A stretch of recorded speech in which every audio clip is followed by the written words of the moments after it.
Hello, everyone, and welcome back.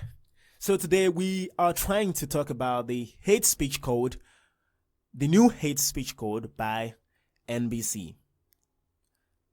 Lai Mohammed, the Minister for Information and Culture, has been talking about this, and he has been very stubborn about it that the administration is not going to reverse course on this issue.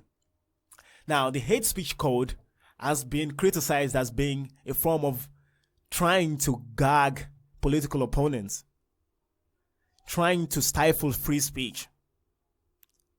Now, the administration has claimed, we are not trying to stifle free speech. All we just want to do is to get rid of the purveyors of hate speech. Get rid of people who engage in hate speech.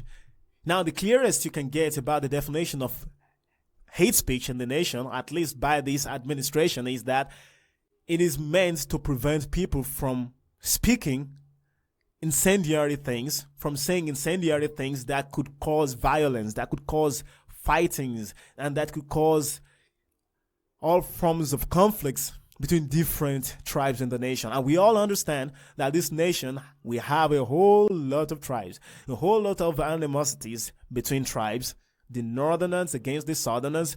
We have a whole lot of issues, fault lines across religion, fault lines across ethnic allegiance, all sorts of things like that. That's the argument of the government. We don't want people to keep saying things that could cause violence, that could cause conflict. And some people might say one of the people that are going to be targeted by that would be Nnamdi Kanu, the leader of the independent people of Biafra. That is probably one of the major people targeted by this amendment or by this development. Now, however you think about or however you feel about Nnamdi Kanu, the fact remains that this policy is a bad policy. And why is it a bad policy? The main reason is that who decides what constitutes hate speech? And this argument that I'm going to be giving is sort of like the slippery slope argument. Now, what is the slippery slope argument? It is that at the beginning of that policy or at the beginning of the particular development we're talking about, maybe the development is not too controversial. Maybe the development is not causing so much problems. Maybe it's not stifling speech at the beginning. At least what you want at the beginning is great. I mean, basically everyone would want that. Everyone would want a situation where we don't have violence along ethnic lines. Everyone would want that. But the problem is, who gets to define hate speech? There's no official definition of hate speech according to this new development. No official definition, no strict definition of hate speech. If there is a definition of hate speech, at least we can go through it and see if it's going to stifle freedom of speech. But if there is no comprehensive definition of hate speech, what you got on your hands is a tool to use to silence political dissidents, to silence people who are against you. I mean, all you need to do is to claim, one way or another, that that's your opponent is engaging in hate speech, and you get him censored. He gets censored. He gets banned. He gets banned from the public view. He gets banned from the public square, from being able to make his own points. He gets banned simply because you say, oh, now, sure is bad. You are engaging in hate speech. We're not interested in silencing you, but I mean, you've been engaging in hate speech. So that's the problem. That's the problem. Who gets to decide what hate speech is? Is it hate speech if I criticize the president that if I criticize the president that he's appointing so many people from the north or appointing so many people from his own ethnic group? Is it hate speech? Because you could come around and claim that that particular statement is going to make other people feel like this president is tribalistic, and then they are going to be very much angry at the northerners or that they are going to be very much angry at the president's tribe. And that could cause a clash. You could make an argument like that. But it means I will not be able to make any such statements, even though it's glaring, even though it's right in my face. I would not be able to make such a statement, which means criticizing the president becomes an impossibility, which means criticizing the administration becomes an impossibility.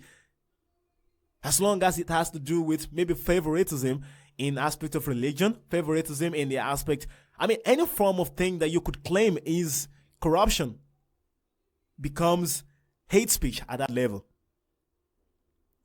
That's the problem. Who gets to define what is hate speech? And of course, it's basically handing over our liberty to the government, because it means government controls what can be aired. Government controls what can be said.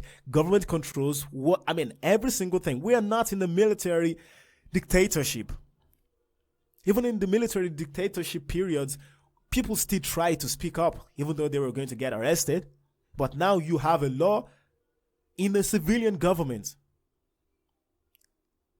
that could be used in that same manner. It's very dangerous. It's very dangerous. There is a reason why we have freedom of speech. And then, of course, we know that these can be used, like I said earlier, as a way to attack your political opponents. An incumbent president can use this to attack his political opponents. Because when you, as an opponent, are speaking at your campaigns and talking about all the evil things you think the president has done, or the administration has done, or the failures of the administration, if they can, by any slim chance, characterize anything in your speech as being hateful or as being hate speech, you are done. You are done. And what happens in in countries that these laws about hate speech are propagated or instituted, is that you tend to have the government expanding the definition of hate speech. It begins to expand. It comes with the discretion of the people in power at that moment. So it keeps expanding. So you may think that it's only going to be limited to speech that might cause violence. But sooner it's going to extend to what you might call mundane speech that really doesn't really mean anything, but criticizes the government. And then you get people censored all over. So that's the problem. That is the problem. Now, lastly, we don't have to lose our freedom simply because some intolerant fools are going to cause violence. Freedom of speech is a fundamental human right. Simply because some people somewhere might cause violence or might become inspired to commit violence by someone's speech that they misconstrued to be a form of inspiration towards violence for them, that does not mean that every one of us, the rest of us, lose our freedom of speech. Without the freedom of speech, we are basically slaves under a tyrannical government. So think about that. Comments below, and see you guys next time.